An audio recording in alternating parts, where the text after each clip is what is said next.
Coming up on today's show, should the Philadelphia 76ers have a reunion with Seth Curry and trade for him with the NBA trade deadline coming up next Thursday on February 9th? We're going to dive into that on today's show, but first, we want to open up the floor for discussion and hear from you. Get in the shoes of Daryl Morey. Would you do the deal? T for trade, P for pass, let us know. And with that, let's talk some Sixers right now.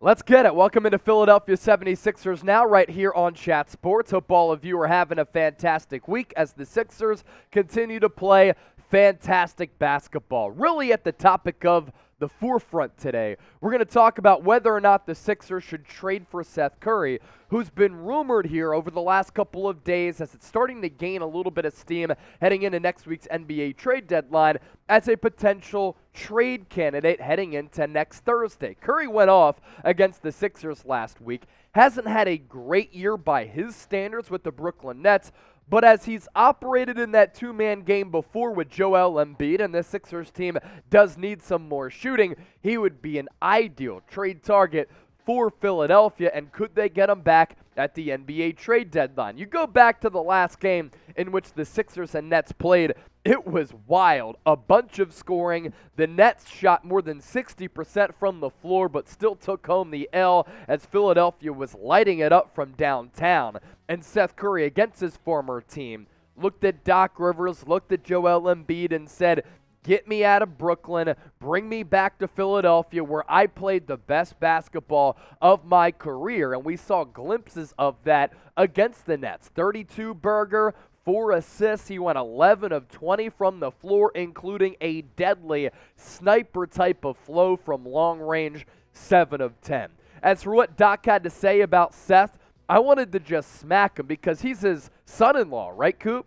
He's his son-in-law. I was going to go over and see my grandkids on Sunday, and now I'm rethinking that now from that performance. He was great. He made every shot because, you know, that's how players are. When they come back and play against teams that they were playing for before, no matter if it was a good trade, bad trade, they want to kill you. And he did that tonight. So I get that, obviously, a little bit of a family battle there between Doc and Seth. And lesson learned, you never trade family, right? But Doc, he knows about that. He's traded his son, Austin Rivers, before. He's traded his son-in-law in Seth Curry. And I'm sure that Doc and Joel Embiid would like to bring a player of that ilk back. And can you imagine Seth Curry playing with James Harden, who got snubbed from making it to the All-Star game, who's played really good this year, averaging a near triple-double, yet there are inferior players who made it ahead of him? Anyway, that's a conversation for another time. But if you can bring back Seth Curry, makes the Sixers offense even more potent as they've been playing the best basketball among all 30 teams in the NBA. And with the NBA trade deadline coming up 6 days from now, next Thursday, make sure you hit that subscribe button.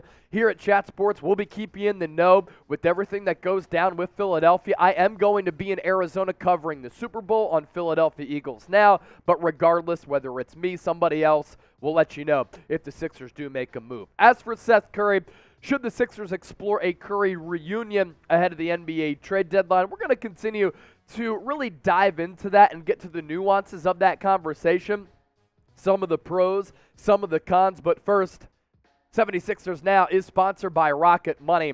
Start optimizing your finances, cancel your unused and unwanted subscriptions that are unnecessary for you, and keep track of your money and start to really manage your finances in a better fashion with Rocket Money. Head to rocketmoney.com/NBA Now, formerly known as Truebill. Rocket Money negotiates to help you lower your existing bills. They monitor events that affect your credit score, and according to Forbes, this is the app that will save you hundreds of dollars per year, and about 80% of people out there have subscriptions that they forget about. On top of everything that we've said, you can view all of your subscriptions on one screen, stay on top of upcoming bills, let them cancel unwanted subscriptions for you, and you can cancel those subscriptions all within the Rocket Money app.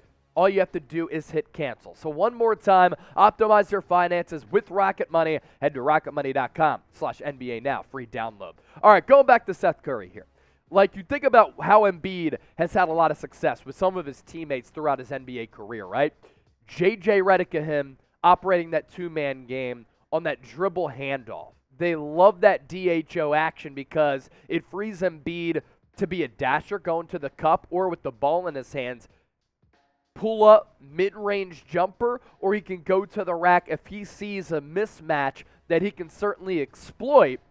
And for Seth Curry, if he does get the ball off the DHO action, he's just a deadly shooter, coming off-ball screens, moving around the court like his brother Steph. This year, I don't think he's played as well as he played with the Sixers, but that's probably due to the part that he's not teamed up with a player like Joel Embiid, who freed him off a lot of those screens to get a lot of open looks. And if you put him on the Sixers with the vision and the passing ability from James Harden, he would get so many open looks. Now, he is averaging 11 points per game, continues to be just on fire from long range, 46% from the field, nearly 42% from three-point range on about 4.5 attempts per game.